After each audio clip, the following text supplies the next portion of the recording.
video stuff for a while. It wasn't until I dropped out of college, I wasn't learning anything there. And now what I often do is, if it scares me, I take that as a sign that I should probably do it. I should probably push myself out of my comfort zone in order to grow, in order to better myself as a filmmaker, heck, as a human. And so we ended up splitting the business. He was getting really busy. What's your game plan here? Is this about growth or what? And I was like, I had to think about it. And I was like, mostly it's just for my own sake. It's still like most days I wake up and I'm like, what the heck am I going to film today? I was like, I'm going to make stories for a year. And at the end of the year, I'll see what my life is like and see if it's sustainable, see if it's something I enjoy even anymore, and I'll reevaluate. He was like, yeah, you're filming this. He just kind of pointed at me and was like, yeah, you're going to be filming it. I would be filming Casey Neistat's holiday movie.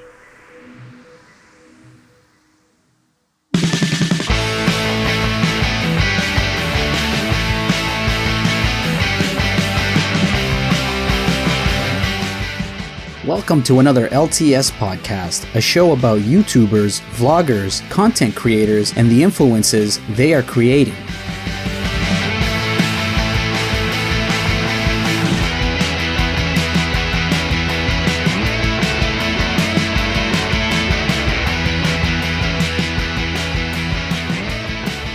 Hi, and welcome to the LTS Podcast. My name is Mario. When you guys think of Instagram and Facebook and Snapchat, does the stories come to mind? Do you really care? Do you use them? And if so, they're 15-second clips of your life or what you're doing. It's either video or pictures, and you're putting it up there showing the world exactly what it is you're doing at that very moment. But have you ever thought of taking that and putting a twist on it? Maybe making it more cinematic, maybe making it into a daily vlog or something like that? And if so, who do you follow? Do you follow the likes of Chris Howe or Peter McKinnon or perhaps Zach Driftwood or Jesse Driftwood? Well, I talked to one of these guys about how they create their content in a very unique way. Of course, I'm talking about Jesse Driftwood. I recently had sat down with him and talked to him about how he started doing his Instagram, how now he is a big Instagrammer, if you want to coin that term, and how he started. And you know what? It's a very awesome story.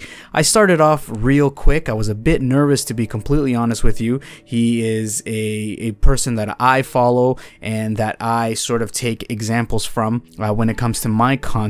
So I was a bit nervous, but then as we get into it, it's really cool to get an insight into his daily tasks and what he does in order to create his awesome content. So ladies and gentlemen, my podcast with Jesse Driftwood.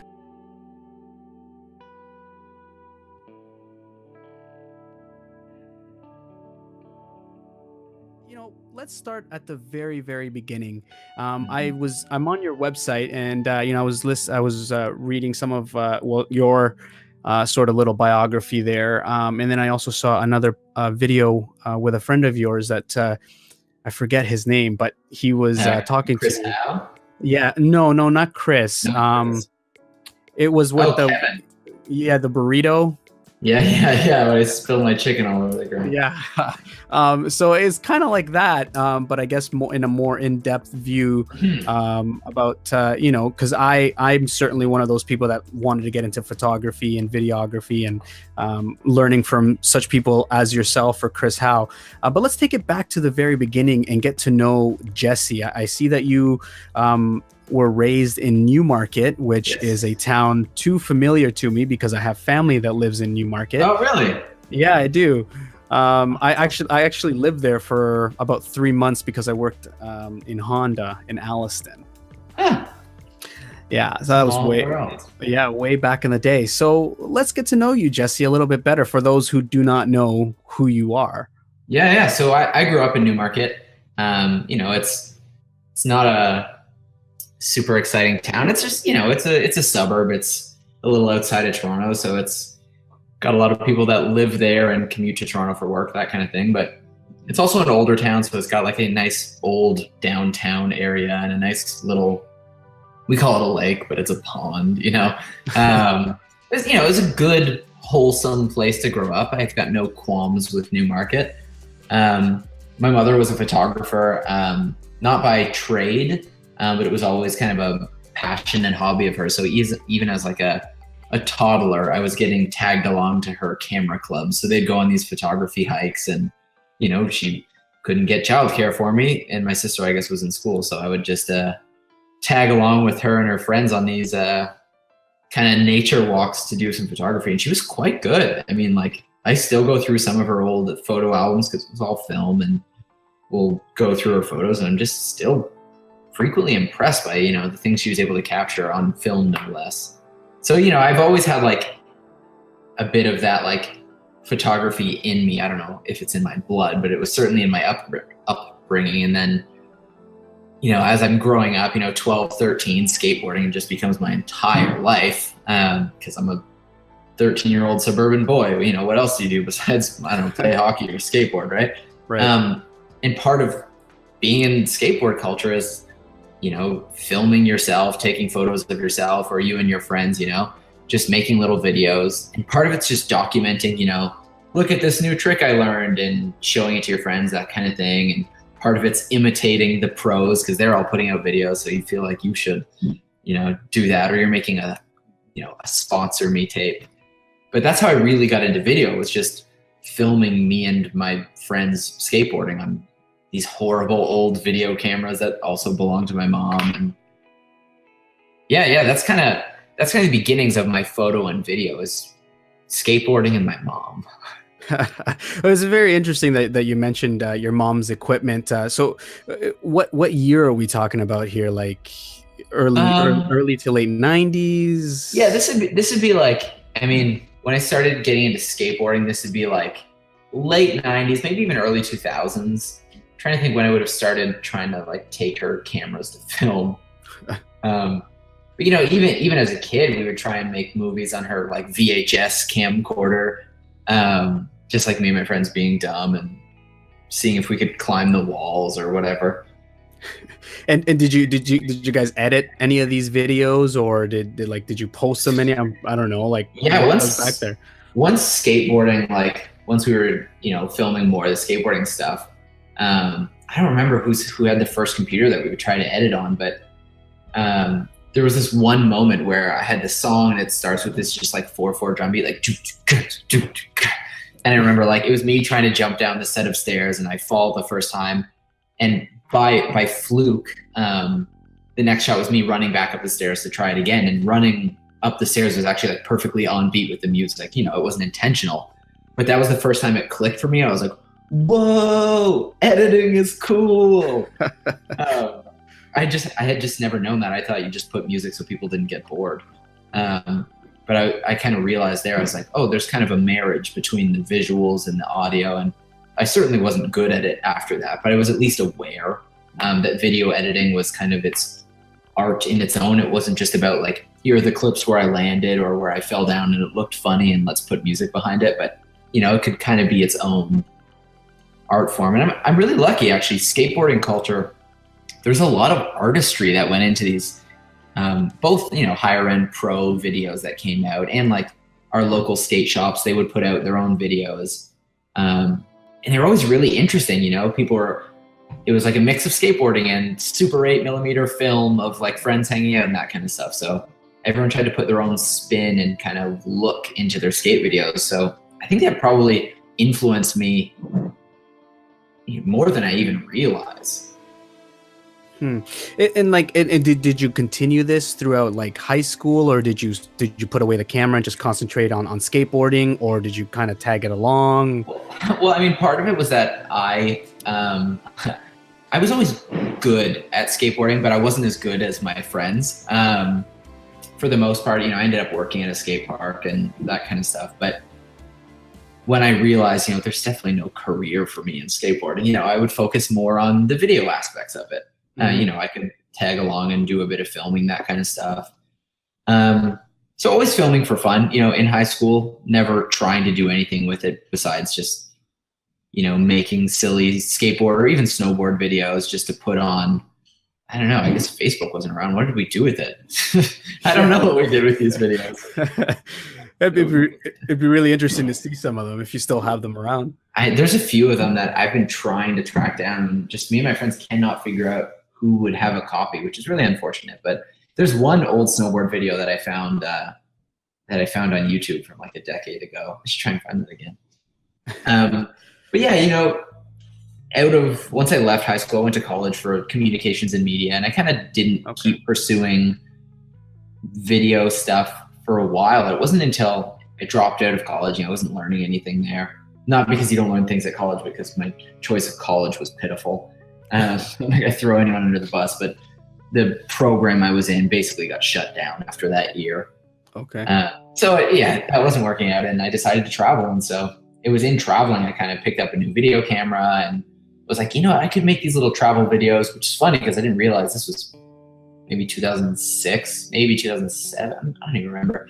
But I was making these travel vlogs, and we were posting them on Vimeo because YouTube wasn't really a thing. Vlogging wasn't even really a thing, but yeah, we didn't know what else to make. So we're just like, let's just film ourselves traveling and put them on the internet. So sorry, go ahead. Keep going. Yeah, that's just kind of how I got back into I'll say videography anyways. Well, that's it. It wasn't quite filmmaking. That's interesting because a lot of these stories that you hear from content creators is they went to college, they never really liked what they were doing, they were just doing it just sort of to either because I need a degree or I need a college diploma, or my parents are making me. So you just dropped out of the program, and boom, all of a sudden you start traveling. Like, how did your parents take that? Like, were they okay, or?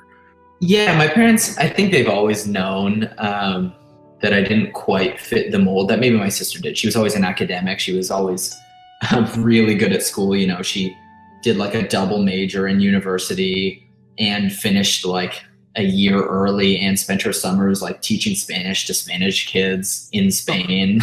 Oh, awesome. So she was always like, academically way ahead of me. But my parents always trusted me. They kind of, I guess, knew that I would find my path, whether or not that was college. Mm-hmm. And, they had saved up a bit of money for me for college, and basically it was just enough to cover that first year. So after that, it was up to me to figure out how I was going to pay for college if I wanted to stay. So I think they were okay that I wasn't just going to accrue a bunch of debt for myself if I wasn't passionate about this particular program. I think they wanted me to go back to school. But when I said, I'm going to work for a little bit and figure out what I want to go to, or, what I want to go back to school for. Because originally that was the plan, right? I was going to work for a year, 2 years, whatever, and figure out what my passion was that I would go back to school for. I didn't plan on never going back to school. That's just kind of how it happened because, I started traveling, got into filmmaking, and then bada bing, bada boom, here we are. But they were very supportive. That's awesome. So we're looking at what, 19, 20-year-old Jesse. Yeah. Just, got out of college, wasn't feeling it. And then all of a sudden you decided to travel. How did you even like begin to plan? Like, was there a plan involved, or you just said, you know what, I'm just gonna go where the wind takes me? Like, how did that all work in terms of money and all that? So, a quick story. So Zach and I were not brothers. The moniker Driftwood actually comes from, a business that we ran together for a really long time. The business was called Driftwood. And the name Driftwood actually came from, a lot of time the two of us had spent traveling together. And so much of it was just seeing where the wind took us. And that's kind of where the idea of Driftwood came from, was that we were never planners. It was very much just like, wake up, what are we going to do? Just drive, see what happens. And we had some amazing experiences because of that. We didn't have to say no to things because we had plans, but we were kind of always open to just saying yes to whatever came our way. That's awesome. Now with Zach, was it just you two, or was there multiple friends, or? It was different times. So Zach and I and his girlfriend, we backpacked Australia for a few months together. So I third wheeled that. That was, something. And then I actually bought a camper van with another friend of mine a few months after that backpacking trip. And the two of us, not Zach, we were going to go on this trip. And then I think Zach was like, yeah, I'll come too. And then it was going to be the three of us. And then that other friend, days before leaving, was like, no, I can't do it. I'm not going. And Zach and I were just like, well, we're still going. So, we just packed up this like Sony it was called a VX2000, which was actually a camera that's really big in skateboarding. That's why I bought it. Mm-hmm.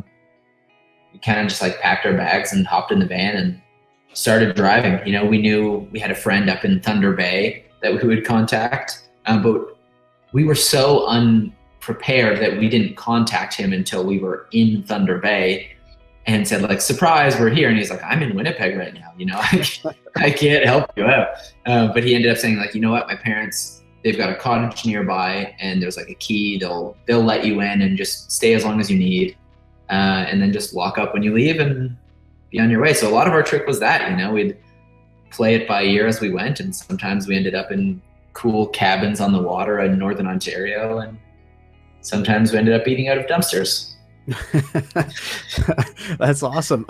So you, when you went, like, you obviously Australia was the first trip, and did you take any special like cameras with you, or just like a normal maybe point and shoot? So I borrowed, what was it? I borrowed the friend who I later bought the camper van with that bailed. I borrowed his DSLR. I think it was an XTI, or it was like one of the earlier Canon Rebel DSLRs, if not the very first one, or XSI. I wish I could remember actually which one it was he had. I get some of those early ones mixed up. But yeah, he let me borrow his DSLR, and Zach borrowed his dad's point and shoot digital camera. But only because I was like, we're traveling, I should probably take pictures. I had no aspirations for photography at the time. It was really just, I probably should take pictures. I'm in the mountains, So that first trip was really where I got more interested in photography again. And then the camper van kind of adventures where I got really back into videography again. And then there was some more stuff after that, but. Well, I'm just thinking because back then there was no, I like to call it YouTube University, because really I've learned everything. I'm not a photography guy. I mean, I wish I would have gone to school for it, but you don't really nowadays. And I got into it very late in my life, and just now I'm starting to, learn and continue learning. But back then I'm listening to you and I'm kind of scared for you, because I'm like, how there's no way that I could imagine learning in a DSLR. Like, I'm still learning mine, and it's a lot. So did you just sort of mess around with it? Because I'm pretty sure like you didn't know anything about not at shutter all. speed and any of that. Definitely not. I wish I could remember better, but I'd reckon that first trip to Australia, I probably had the camera in auto. In fact, I remember when we first bought that Sony VX2000, that video camera, I was like, okay, this is a real video camera, so it probably does slow motion. I remember trying to figure out, how do I make it so it doesn't look choppy when I slow it down? And I, looking back now, I was trying to change the shutter speed as if that would change something. Yeah. And I don't know how much your listeners know about filmmaking, but that does not affect your slow motion. And it was like it's still shot onto tape. That camera could not do slow motion. My assumption was like, it's a big camera, it probably does slow motion. That's awesome. I love that. But it sounds from what you're talking, it didn't seem like you were saying, right? You didn't really want to get into photography. You didn't know. You just were doing it. Yeah, we were just doing it really, just for the fun of it. As it came, just very much having fun, taking pictures, making these videos, and the videos and photos were largely just like having something to send back to mom to be like, look, we're alive. And we just kind of had more and more fun, just making it for the fun of making it. And then we kind of got home from traveling. We were like, I want to keep doing this. And I guess this is the first transitional piece is, we got home from traveling. We both wanted to keep pursuing, filmmaking or videography or whatever you want to call it. Yeah. But none of us had ideas of what to film. It was always like, we should make something, But all of our history was like, look at these mountains, look at these hitchhikers, look at, we're in the Grand Canyon. There was always something to film or take photos of. And we got home and it was like, now we had to have ideas. We have to write a script. What do we do? And so we stumbled into weddings. We had a friend like, hey, I know you guys are interested in videography. Would you film my sister's wedding? And so we were like, yeah, sure. And for a while, I mean, weddings were a great, thing for us because it had the same essence of travel, which is that there's something happening and we just have to capture it in a unique way or in a way that doesn't ruin their memories. Yeah. So then that's how the Driftwood came to be, like, your photography. And like, I when I was reading on your website, there's a little bit of your history there. That's exactly what you guys did. You guys just started with doing weddings and whatnot. Now, I know from when you hear things, there's a lot of pressure nowadays, a lot of technology out there when it comes to equipment and especially doing like photography for weddings. It's huge pressure on a photographer. Did you guys like do any sort of like studying before doing your first set? Yeah, once we booked that, like and I say booked loosely, it was just like once we told my friend, yes, we'll be there. I remember just being like, okay, well, what do we do? And so I started Googling it, trying to figure out. And at this point, the Canon 5D Mark II had just been announced when we started doing these weddings. And so that was, that's really what started the whole DSLR filmmaking revolution. Yeah. And so I was finding videos, I found this video that Philip Bloom had made with it and, Vincent Laforet. And then I found this guy's name's Joe Simon. And he, funny enough, has a similar background to me, which is his background, though, came from BMX. He was always filming for his BMX friends. And he was a BMX rider, too, filming himself.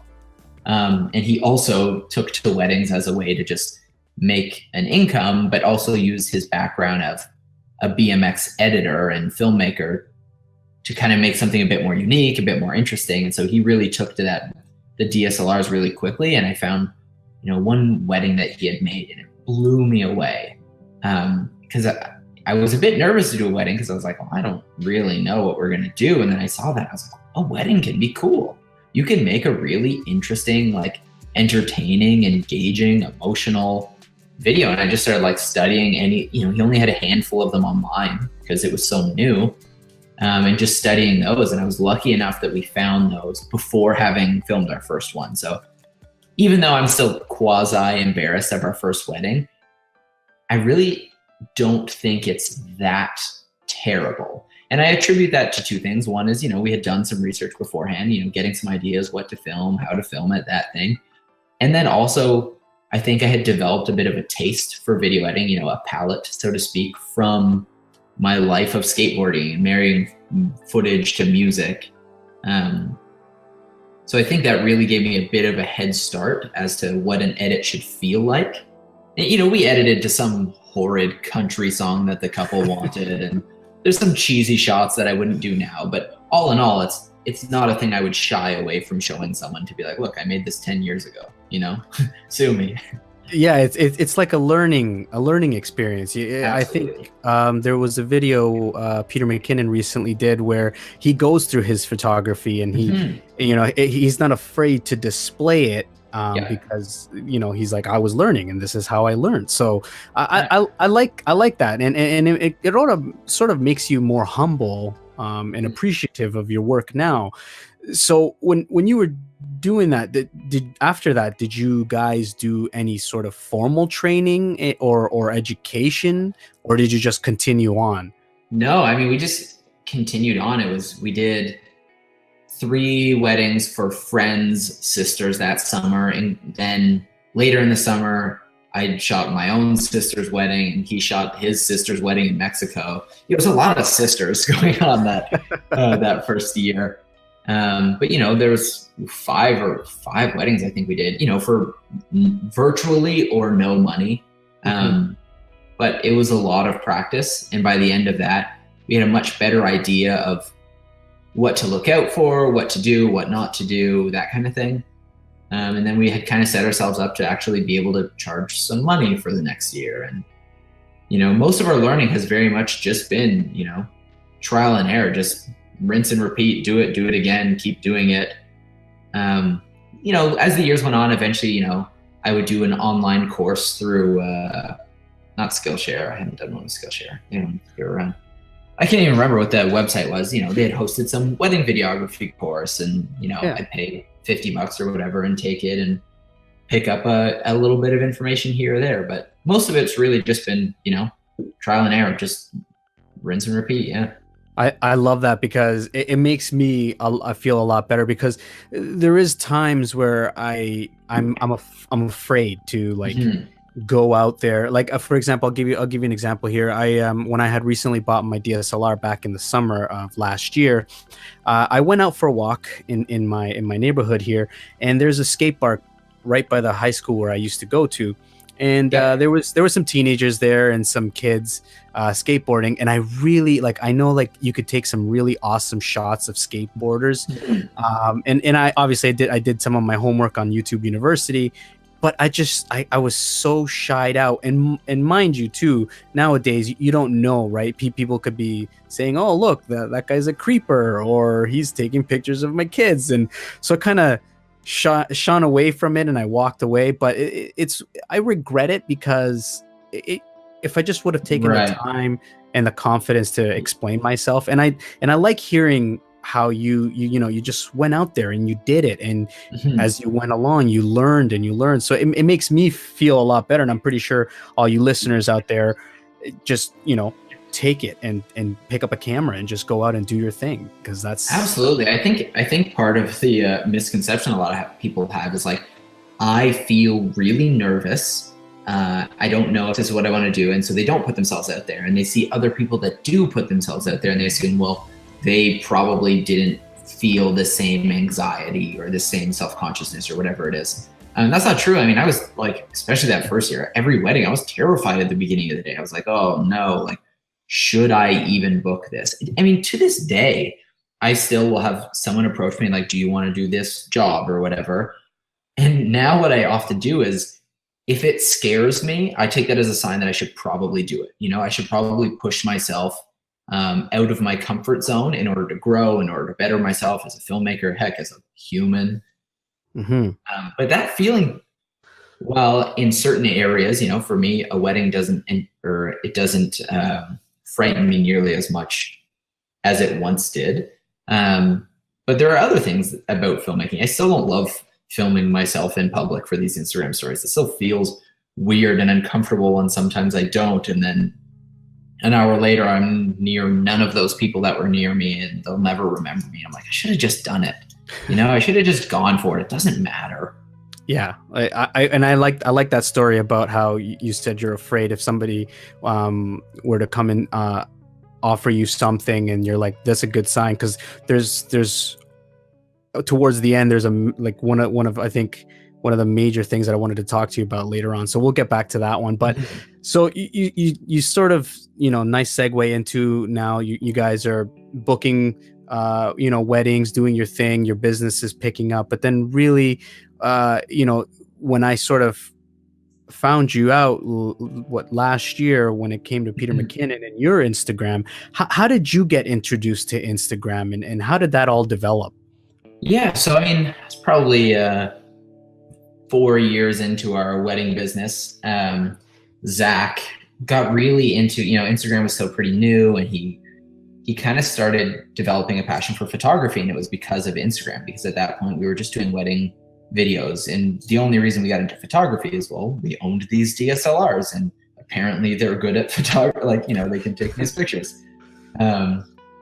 And so he was taking these photos, and he ended up meeting these other, larger Instagram accounts, and he started this little, he called it was a photo series, but it picked up some traction. He built a pretty good size following quite quickly. And this was, I don't know, maybe 2013, something like that. Quite a long time ago now. I was still just using Instagram mostly to post selfies or, just dumb nothingness. And it was kind of through watching him, he built a business on the back of this, and he was years before me was saying, you know, I don't know how long I want to shoot weddings for. You know, he's like, I want to pursue other projects, you know, newer projects, things that I'm more passionate about. And at that point, you know, he had a way to do it and I didn't. So I was kind of like, well, you know, I want to keep doing these weddings. And so we ended up splitting the business. He was getting really busy, you know, with his Instagram work. He was working for clients like Samsung and what's that burrito chain? Chipotle. And, you know, he was doing these cool projects. Wow. Yeah, so we split the business and, you know, totally on good terms. He was still shooting the weddings and doing editing with me, but it wasn't his primary focus anymore. And then, you know, a little over a year ago now, I was realizing I was burning out on weddings. You know, I didn't have the same drive for them that I once did because I had built a formula to make these wedding films. And so it no longer felt like I was doing a new creative thing every wedding. It felt like, you know, I just had to put this clip here, that clip there. You know, I had an order in which I did things that was a formula for success, so to speak, but it wasn't a passion for me. So I started making Instagram stories because I was like, I need to do something for fun. I need to make a video because I like making videos. Mm-hmm. Yeah.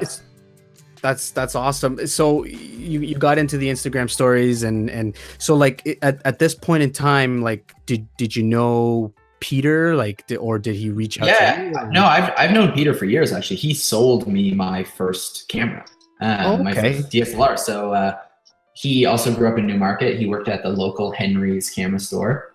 Oh, cool.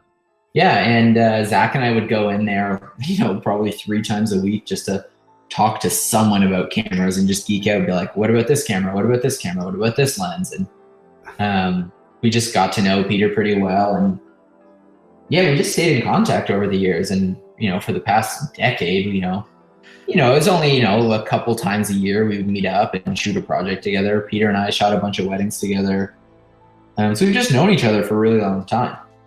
Yeah, and that's awesome because when I was following Peter and then all of a sudden I saw your Instagram stories and I instantly got hooked because I was much of the same people, you know, during that vlogging revolution with Casey Neistat, and you know, trying to vlog every day, but then like, you know, I like most other people, you know, have a 9-to-5 and it was hard and then trying to find content. And then I stumbled upon you with your Instagram stories and it was like, holy cow, like you can make really cool daily sort of vlog, I guess, but it'll only take you a couple of minutes. And the way that you structure your vlogs, I was like, I could do this, and I've done a couple, but once again, it's all about that, like that, I guess, that writer's block. Like, what am I going to film today? But then I look at yours, or I look at Zach's, and it's like, I never really thought of just filming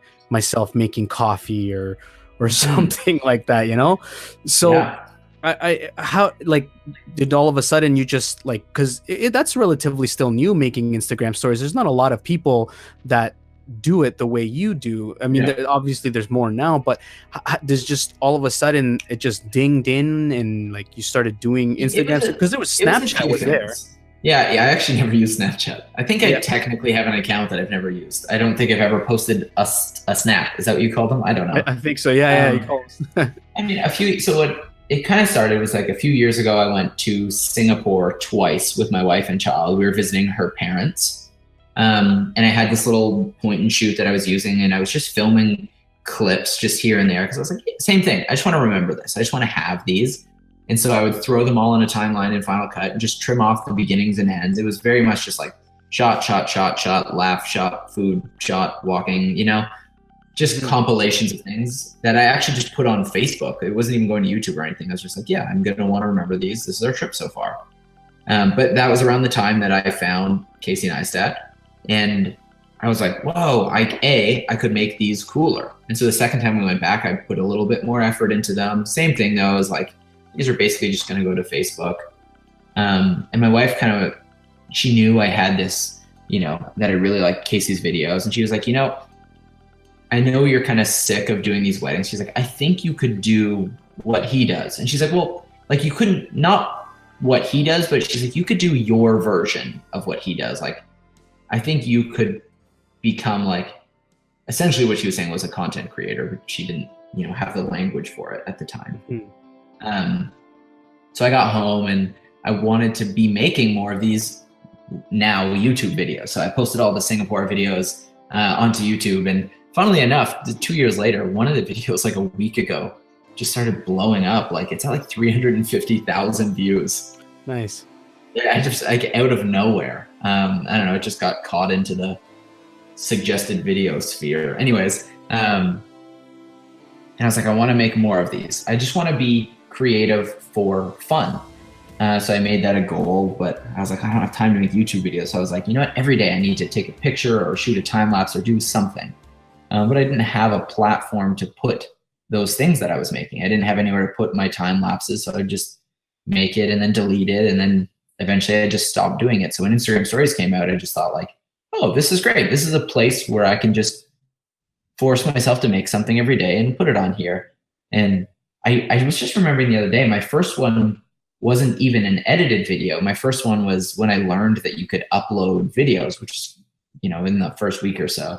And I still had that little point and shoot. So I shot a clip of me taking a bite of a donut in slow motion. And then, I had to bring it onto my computer. I had to rotate it and scale it up and then export it and then airdrop it back to my phone and then upload it. And I just remember like laughing at how much work I had put into just a shot of me eating a donut.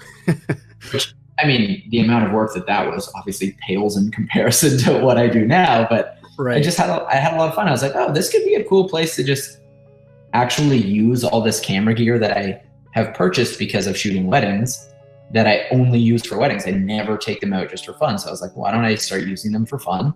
And I can put them on Instagram. Did you ever think that you would blow up the way you have? So I mentioned Zach, he had built quite a large audience and I just never had. So on one hand, I knew it was possible. Like I was like, you know what? Theoretically, what it took for Zach was he had to come up with a unique idea. So he had this project called Pet Heads that did really well, and like different online newspapers and stuff were picking it up and sharing it. And so I was like, a good idea would be able to get me there, but it really wasn't in my mind. Like I wasn't thinking about that as, a business plan or anything. It wasn't even until I had a friend message me, be like, hey, I noticed you've been posting these like edited videos. Like, what's your game plan here? Is this about growth or what? And I was like, I had to think about it. And I was like, mostly it's just for my own sake. I'm found a way that I can force myself to be creative. That 24-hour time limit kind of puts a clock on how long I have until I make something new. But I was like, but also, I think like there's a bit of a long-term goal of maybe I can build something from this. And truthfully, the growth happened way faster than I had expected. Largely because Peter noticed I was making these stories because we had already known each other. And so he's like, he had a channel that was just, I think he was sitting at around like 300,000 subscribers, which is, that's a good sized YouTube channel. Right. But, pales in comparison to his near 2 million or whatever he's at now. Right now. Yeah. And so, he's looking for ideas for videos. And he's like, you know what? I think what you're doing is like really cool. And I think my audience could learn from this. Like, would you want to come talk about these on my channel? And I was like, yeah, I guess so. I was, I don't think I had I don't think I understood his drive at the time. And what I mean by that is, Peter's grown really well because he's brilliant and he's focused and he just, he works super hard. Mm-hmm. And so I was like, yeah, someday I'd love to do that. And he's like, no, I got to put it in the calendar. Like, can you come today? It was like Tuesday. He's like, can you be here on Thursday to like film this video? He's like, think about it today. Send me a pitch of what you'd want to talk about on the channel. We'll bounce some ideas around and then we'll shoot it on Thursday. And at the time I was like, whoa, this is fast. And I don't even remember if I was sure if I was going to do it or not. And I was like, you know what, let's just do it. It was one of those things where it's like, it kind of scared me. And so I was like, I think I should do it. I think I should push myself to try and plan out what I want to talk about in a video and then go do it. That's awesome. I really love that because and I'm getting a more like, I guess, behind the scenes of how that whole video was created. That's awesome. Yeah. So basically then, like, you know, you start seeing the massive change. Did you see anybody before you started doing your Instagram stories? Was there anybody out there that you could have seen or followed doing? So I had never seen anyone do it. The only thing that I had seen was Zach had one time posted an Instagram story where he had like a dog filter on from Snapchat. And I was like, whoa, because this is before there was filters on Instagram. I was like, I didn't know Instagram had filters. He's like, no, it didn't. This is from my Snapchat. And I just uploaded it. So it was the only time that I had seen someone actually upload footage. And then once I knew that was possible, I was like, well, I edit videos all day anyways. You know, why not edit something and upload it here? Like, theoretically, that's possible. But yeah, I'd never seen anyone actually make an edit. You know, I'd never seen anyone that had cuts in their video. In fact, I think the first time Peter noticed, it was like not a good video that I'd made, but it was a video with just shot and edited on my iPhone. I don't remember what it was. And he messaged me. He's like, I think he texted me and said something like, well, hey, I thought you could only upload, you know, one clip. How are you doing this? And I was like, oh, well, I'm shooting a bunch of clips, then I'm importing it to my computer, then I'm editing it, then I'm exporting it, then I'm airdropping it to my phone, and then I'm uploading it. And he was like, that is too much work. Hold up. This is really early days. You know, he wasn't even doing like his YouTube channel at this point. So I was gonna say the Peter McKinnon, like this. I'm looking at him and I'm like, he knows everything. And I of course, like he says, you know, I don't know everything and I'm still learning, but that's awesome that he reached out to you and learned something. So that's crazy. So you start doing these Instagram stories. Yeah.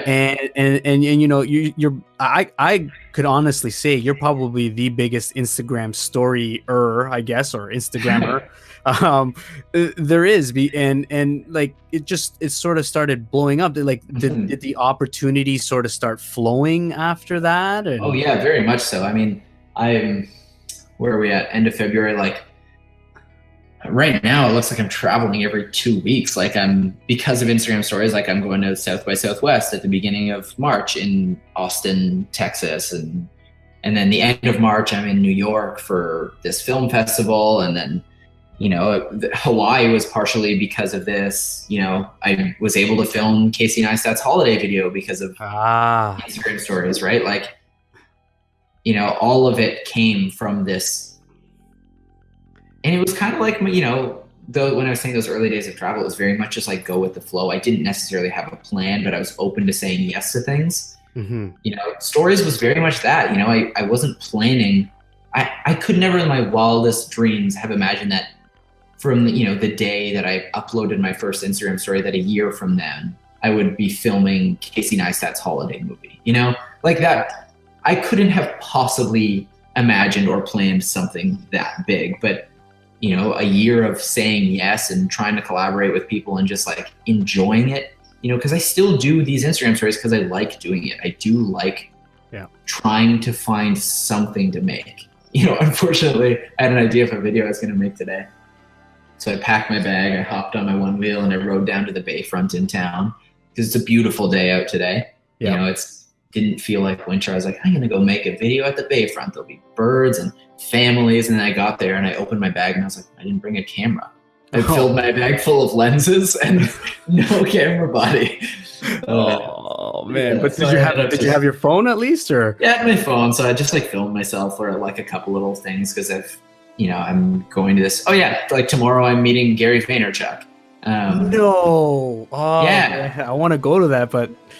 Yeah. So like, yeah, he's speaking at this like Haste and Hustle event. Yep. And then he's doing his shoe launch in Toronto for the K-Swiss, whatever, Crushing It edition shoe of his. So yeah, like K-Swiss invited me out to that event. It's like, yeah, just come out, meet Gary, whatever, hang out. So. Wow.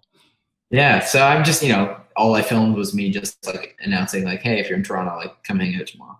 Yeah, that's wicked. I want to take it back to the Casey Neistat video because it's one of those things that I've been dying to ask you, and I'm pretty sure a lot of people want to hear. So I saw the video with Peter and he kind of sort of calls you and you go out there and like, what was like your reaction to him saying, do you want to work on a Casey Neistat video? Well, I mean, the interesting thing is at the time, I didn't even understand the scope of what it was. So when he started like hanging out with Casey, and then even like, it was like less than a week before he invited me out, that I like knew he was working on Casey Neistat's like holiday movie. I was sitting in my studio being like, how surreal is it that I have a friend who's working with Casey Neistat on this video? I was like, it's, life is so weird. I was just chatting with my friend on how crazy it is that my good pal Peter is doing that. And then sure enough, he calls me up, or he sends me a message. It was like Saturday night at like 1 a.m. and I don't even know why I was awake. And he's like, hey, what are you doing tomorrow until Thursday? And I was like, well, at that point I was supposed to film, I don't know if you know who Alexis on Fire are, but they had like, it was a band, they had like 4 reunion shows in Toronto, and I was supposed to film each show and that night put out an edit for the next day kind of thing. And I had to do that and teach 2 classes with, the creator class. And and it was such an insanely busy week. But Alexis on Fire hadn't given their final approval. And so I kind of had to push and be like, is this happening or not? And they're like, no, it's not in the budget. So that night, I got an answer within like an hour. They're like, no, we're not going to do it. So I was like, oh my gosh, I think I can do this. I just need to talk to the creator class, see if I can get these dates rescheduled. And sure enough, they were so good to me. They were like, I just had to be kind of vague. Like, I've got a really big opportunity. If we're able to reschedule these classes, it would really mean a lot to me. And they're like, yep, absolutely. Don't worry about it. So, the next day I basically hopped on a flight to Milwaukee. I didn't know what I was doing. I had no idea even if Casey was going to be there, because he just said, can you come to this? I didn't know if it was like, preparation or behind the scenes or anything like that. What it turned out is originally Peter was like, I make 2 or 3 videos a week and I'm going to be so busy with this. Like, I need someone to help film and edit my content. He's like, you're my good friend. I trust you as a filmmaker, as an editor. And so I know that you'll be able to keep up the quality that I like. But very quickly, we shot a 2-Minute Tuesday while we were there and I made that. But as soon as basically Casey showed up, he was like, yeah, you're filming this. He just kind of pointed at me and was like, yeah, you're going to be filming this. Forget about Peter's content, so to speak. And, we realized, we weren't really going to be able to share any of the behind the scenes stuff until after the video came out anyway. So I was like, all right, I've got this Note 8. I guess I'm filming the project now. And in the end, between Peter and I think the 2 of us filmed, I don't want to step on any toes or anything, but a good portion of that holiday movie. Wow. Yeah. That is certain. Did you get a chance to like hang out with Casey at all? I'm assuming. I mean, yeah, not a terrible amount, only in that, Casey is he is a machine. He is an animal. Like, dude works so hard. Yeah. And, this is one of the biggest projects he does in a year, and there are hundreds of people there, and everyone's basically looking to him. Like, all the construction teams and all the creators, like everyone's trying to be like, Casey, what do you think of this? What are you doing this? He's planning and masterminding this entire event. So most of our discussions were very professional. It's like, okay, where do you need me? What should I do? What did you have in mind? Like, how can I fulfill, your vision, so to speak? And so I just made sure to listen well, and whatever he needed, try and be there for it. It wasn't a networking opportunity for me necessarily, or at least not first and foremost, right? Yeah. And anytime we get to chat was mostly at, we'd go out to a restaurant for dinner, and Jesse Wells and I like shared a squid ink ravioli just because he was a nice dude. And he's like, hey, I just bought this because I wanted to try it. He's like, do you want it? You're like, do you want to like eat some with me? And I was like, yeah. That's awesome. I do. that is such an awesome story. Thank you for sharing that. I love it. It was so you're successful now and whatnot. Was there any point in your career that you were just like, screw it, you want to throw in the towel, you don't want to do Instagram stories anymore, photography, you're done with it, you just want to throw in the towel? Like, was there hard times? Yeah, I mean, it's hard to say like pinpoint an exact moment, but even now, like, I'm still trying to create content. if not every day, then, every other day. It fluctuates based on, my other schedules. But it's still like most days I wake up and I'm like, what the heck am I going to film today? I don't really have a clear plan right now of where this is going to take me, or how long I'm going to do it for. Originally, I was like, I'm going to make stories for a year. And at the end of the year, I'll see what my life is like and see if it's sustainable, see if it's something I enjoy even anymore, and I'll reevaluate. Then by the end of the year, I'm filming with Casey Neistat. So I was like, I think this was a good idea. Yeah, that's an amazing idea. And how does your wife see it? Like, I mean, I see your stories on the daily, and it seems like she's very supportive, very happy. Yeah. That's crucial in a marriage. Oh yeah, for sure. I mean, like, I'm married too, so yeah, she's a huge supporter, and she knows that, like, I think she knew that I wasn't going to be able to just do weddings forever, because ultimately I am not primarily an entrepreneur. My biggest goal isn't to build, the ultimate business. She knows I'm much more of a, I'll say artist, but mostly I'm just a guy that wants to have fun and enjoy my time. And so I think she's always known, like, you need to find a way to monetize the fun things that you want to do, these more like creative passion projects. She's like, you need to find a way to make that your income, because that'll probably be more sustainable for your mental health. Because she's seen me in the thick of some edits, and it's the middle of the night and I'm banging my head against the wall, not literally, maybe literally, I don't know. Because I'm like, I just didn't have a passion for it. And I think she always knew, like, I wasn't going to be able to do just weddings for 40 years. So, she's really proud of me. She understands that even though Instagram stories are like, they're still not my, they're hard. When I say they're hardly a source of income, I mean, like, I've done a couple branded things that'll bring in money here and there, but by and large, I don't make any money from Instagram. If anything, I'm just gaining exposure and meeting brands and finding other content that way. But so she knows that even if I'm working late at night on a video that's not going to bring me any money, she knows that it's kind of what I have to do right now if I want to finish this transition to just creating content that I love. Yeah, and I think that's key. In anything that you want to do, if your heart is not in the project, and you're just looking at it as a way of, well, how much money is this going to bring me? Then I guess you lack passion. Yes, and for sure.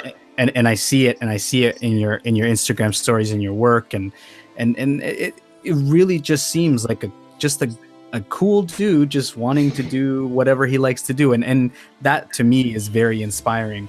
And I'm assuming it's only more inspiring for your audience because you have such a huge audience. Yeah, it's interesting. I try and connect with as many people as I can, over DMs and comments and stuff. How many people I think still don't have a full grasp on that. Like, a lot of people message me like, how do you grow? Like, what are the tricks to getting a big audience? And the truth is, I don't really know. Sorry, I just saw a message. That's cool. Like, for me, it's like, I've been doing it since long before anyone was watching. I was doing it because I love doing it. Yeah. And I can't even say, that's not necessarily a replicable model for success. I can't say that if you just do it because you love it, then you'll find success. There's probably more to it than that. Mm-hmm.